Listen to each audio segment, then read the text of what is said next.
कल रात एक बड़ा अफसोसनाक वाक़या हुआ कि क्वेटा जो कि बलूचिस्तान का प्रोविंशियल कैपिटल है, वहाँ पे एक 5 स्टार होटल है सरीना होटल, वहाँ पे एक हमला हुआ और कहा ये जा रहा है कि उस वक़्त चाइना के जो सफ़ीर हैं, वो उस होटल में मौजूद थे। चाइना को अब ये जो हमला हुआ है, क्या इसको कहा जा सकता है कि ये चाइनीज़ एम्बेसडर पे हमला था? तो ये भी कहा जाता है कि जो दहशतगर्द होते हैं उनका एक मकसद ये होता है कि वो ब्रॉडर ऑडियंस को जो है वो साइकोलॉजिकली हार्म करें। जो साइकोलॉजिकल एक माहौल होता है वो इस तरह का बना दें कि लोग डरने लग जाएं। इस तरह के माहौल में चाइनीज इन्वेस्टर नहीं आएगा, चाइनीज बिजनेसमैन नहीं आएगा, फॉरेन डायरेक्ट इन्वेस्टमेंट नहीं आएगी, बलूचिस्तान को लॉलेसनेस एरिया गिना जाएगा। लेकिन ये हमला तो अभी हुआ, इससे पहले जो पाकिस्तान के ऑप्टिक्स थे वो तो हमारे अपने ही क्रिएट किए हों किसी। तो एक खबर आई थी कि पहले एक्निक ने और अब चीनी फाइनेंशियल ऑफिशियल्स ने $6 अरब कर्जे के लिए चीनी एग्जिम बैंक को ML1 जो रेलवे का मंसूबा है उससे मुतालिक ब्लू प्रिंट बनाकर फंड्स की फराहमी के लिए प्रोजेक्ट की सारी डिटेल्स जो है वो चीन भेज दी हैं। ड्राई पोर्ट्स बनेंगे, ये सारा निजाम जदीद हो जाएगा। अब आप इस सारी डेवलपमेंट को सामने रखकर देखें कि ये टाइमिंग दुश्मन के लिए कितनी अहम हो सकती है। यानी पाकिस्तान के अंदर चीजें कुछ बेहतर ही हुई है ना। हेलो नमस्कार दोस्तों, आपका स्वागत है मेरे चैनल में और चैनल को सब्सक्राइब कीजिए और लाइक कीजिए। चलो वीडियो को स्टार्ट करते हैं और देखते हैं क्या हुआ। कल रात एक बड़ा अफसोसनाक वाक़या हुआ कि क्वेटा जो कि बलूचिस्तान का प्रोविंशियल कैपिटल है, वहाँ पे एक 5 स्टार होटल है सरीना होटल, वहाँ पे एक हमला हुआ और कहा ये जा रहा है कि उस वक़्त चाइना के जो सफ़ीर हैं वो उस होटल में मौजूद थे। शेख रशीद साहब जो कि इंटीरियर मिनिस्टर हैं, उन्होंने की, चाइनीज एम्बेसडर वहाँ पे मौजूद थे। उन्होंने कहा कि इसमें हमारे लोग इन्वॉल्व हैं और ये एक्ट ऑफ टेररिज्म है। एक ऐसे लग रहा है कि पाकिस्तान में अगर आप पिछले 5, 7, 8 दिन की सिचुएशन देखें तो जो इवेंट्स हैं वो हमारे कंट्रोल में नहीं रह रहे। फॉर एग्जाम्पल, एक पूरा हफ्ता तहरीक लब्बैक के हंगामे चलते रहे मुल्क के अंदर, सारा मुल्क उसकी तरफ मसरूफ रहा। कल अभी देखें आप, सरीना होटल में जो है बम धमाका हो गया और कहने वाले ये कह रहे हैं कि चाइनीज एम्बेसडर टारगेट थे। अभी देखा जाए तो जाहिर बात है इस वक्त पाकिस्तान की पोजीशन जो है वो बड़ी डीप किस्म की पोजीशन है। हमारे लॉ एंड ऑर्डर के मामलात हैं, फिर पॉलिटिकल इंस्टेबिलिटी देख रहे हैं। प्लेटफॉर्म है, फोरम है, उसे बोलते हैं the global terrorism index GTI। उन्होंने 2020 में ये रिकग्नाइज किया कि जो पाकिस्तान में जो दहशतगर्दी है वो कम हुई है, लेकिन एक्सट्रीमिज्म बढ़ी है।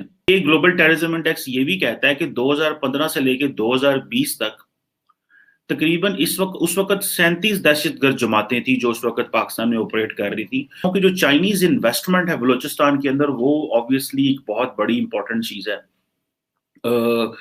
चाइना को अब ये जो हमला हुआ है, क्या इसको कहा जा सकता है कि ये चाइनीज एम्बेसडर पे हमला था?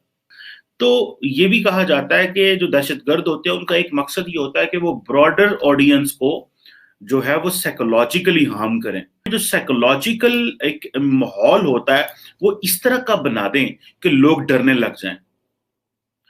इस तरह के माहौल में चाइनीज इन्वेस्टर नहीं आएगा, चाइनीज बिजनेसमैन नहीं आएगा, फॉरेन डायरेक्ट इन्वेस्टमेंट नहीं आएगी, बलूचिस्तान को लॉलेसनेस एरिया गिना जाएगा। लेकिन ये हमला तो अभी हुआ, इससे पहले जो पाकिस्तान के ऑप्टिक्स थे वो तो हमारे अपने ही क्रिएट किए हों, किसी के नहीं है। जब पाकिस्तान अमेरिका का इत्तेहादी बना in global war against terrorism, तो हमने क्या किया कि हमने बड़ा किरदार अदा किया इसमें अपनी दहशतगर्दी की जंग में।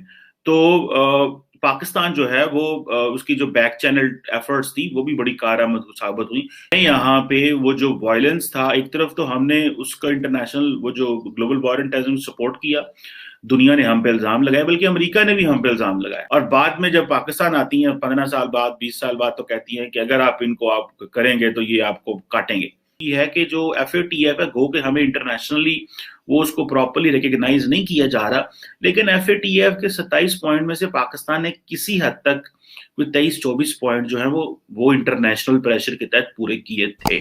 obviously یہ ایک انٹرنیشنل کمیونٹی کو دکھانے کے لیے ضرور تھا اس میں, یہ نہیں کہا جا سکتا وہ نہیں ہے, کیونکہ اس سے پہلے ہم نے ان کو پراپرلی وہ پنش نہیں کیا, لیکن انٹرنیشنل کمیونٹی کے لیے ہمیں یہ کرنا پڑا, ادروائز ہم وہ FATF کی لسٹ سے باہر نہیں آ پا رہے تھے.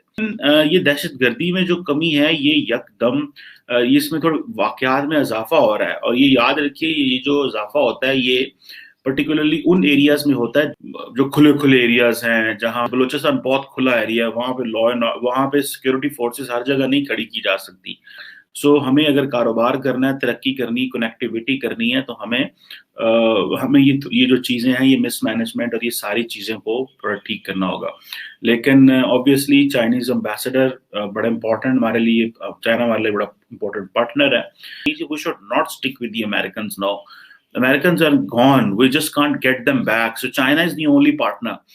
جس طرح ہمارے پاس امریکہ اس وقت پارٹنر تھا اور چائنا کے ساتھ ہمارا کوئی اتنا زیادہ نہیں تھا, اس طرح اب صرف چائنا کی طرف دیکھیں, کیونکہ امریکہ اپنی ضرورت کو واپس آئے گا, لیکن پاکستان کو بیلنس رہنا چاہیے, جو کہ بڑا مشکل لگ رہا ہے کیونکہ چھوٹے ممالک کے پاس چوائسز کم ہوتی ہیں. کیوں دیکھیں کوئٹہ کا واحد یہ 5 سٹار ہوٹل ہے سرینا, اس کی کار پارکنگ میں یہ دھماکہ ہوتا ہے, اور دھماکہ کار میں نصب امپرووائزڈ ڈیوائس سے یا دھماکہ خیز مواد کی تنصیب کے ذریعے کیا جاتا ہے. اور وہ خبر یہ تھی کہ اس دھماکے کا ٹارگٹ کوئی اور نہیں بلکہ پاکستان میں تعینات چین کے سفیر ہیں, جو چینی وفد کے ساتھ کوئٹہ میں موجود ہیں. کہ چینی سفیر کے آنے سے پہلے ہی دھماکہ ہو گیا ہے. تو جب چینی سفیر سے متعلق خبر آئی تو بلوچستان کے وزیر داخلہ میر ضیاء اللہ لانگو نے یہ کنفرم کیا کہ چینی سفیر کوئٹہ میں ہیں. اور اہم بات یہ کہ اس دھماکے کے بعد چینی سفیر انتہائی پرعزم نظر آئے تھے. اور ان جملوں سے اندازہ ہوتا ہے کہ چینی سفیر اگر کسی وفد کی صورت میں کوئٹہ میں ہیں تو یقینی طور پر سی پیک سے متعلق کوئی اہم کام چل رہا ہوگا, اہم معاملات ہوں گے جو وہ نمٹا رہے ہوں گے. پھر ایسے علاقے میں کسی ایسی کارروائی کا ہونا یہ بذات خود ایک بہت بڑا سوال ہے, وہ بھی ایسے وقت میں جب چینی باشندے ہی نہیں خود چینی سفیر کوئٹہ میں موجود ہو سکتی ہے کہ اگر بم بیگ کی صورت میں رکھا ہوا ہو, کیونکہ اگر گاڑی IED ہوتی, یعنی گاڑی جو بطور وہیکل IED ہوتی, تو بیریئر پر اس کو اڑا دیا جاتا. امکان یہی ہے کہ ٹائم ڈیوائس کو کسی خاص لمحے پر استعمال کیے جانا تھا, اس ارادے سے گاڑی کو داخل کروایا گیا اندر. پھر اس سے پہلے شاہ محمود قریشی کے دورے کی وجہ سے کینو کی جو 9 سال سے امپورٹ ایران نے بند کی ہوئی تھی وہ اس نے کھول دی ہے. تو ایک خبر آئی تھی کہ پہلے ایکنک نے اور اب چینی فائنینشل آفیشلز نے $6 ارب قرضے کے لیے چینی ایگزم بینک کو ML1 جو ریلوے کا منصوبہ ہے اس سے متعلق بلو پرنٹ بنا کر فنڈز کی فراہمی کے لیے پروجیکٹ کی ساری ڈیٹیلز جو ہیں وہ چین بھیج دی ہیں. ڈرائی پورٹس بنیں گے, یہ سارا نظام جدید ہو جائے گا. اب آپ اس ساری ڈیولپمنٹ کو سامنے رکھ کر دیکھیں کہ یہ ٹائمنگ دشمن کے لیے کتنی اہم ہو سکتی ہے. یعنی پاکستان کے اندر چیزیں کچھ بہتر ہی ہوئی ہیں نا, انہوں نے وہاں لا کے یہ حملہ کر دیا. پاکستان کے خلاف زہر اگلنے والے بھارتی جو پروپیگنڈسٹ ہے بہت بڑا, گورے واریا اس کا تھا, اس نے کوئٹہ کا بطور خاص ذکر کیا ہے اور اس نے ذکر کر کے خون کی ہولی کی بات کی ہے.